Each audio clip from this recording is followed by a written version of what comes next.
Welcome to Sweet Life Beat Life. We hope this video helps. In this video, I will show how to make lobster tail in air fryer, only ways. Preheat the air fryer to 400 degrees F, season the tails with salt, pepper, and garlic powder, brush with butter, and place meat side up.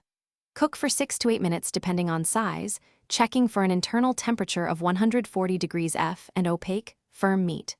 Rest for a few minutes, then serve with lemon wedges and extra melted butter for dipping.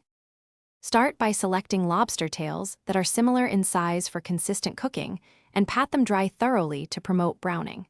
Season simply so the sweet lobster flavor shines, and consider a compound butter for extra richness.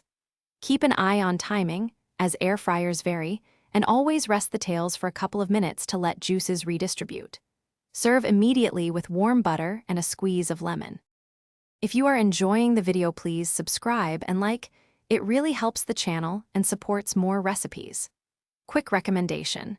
I use the Oala water bottle on set because staying hydrated keeps energy up during long cooks, and it fits neatly on any prep station.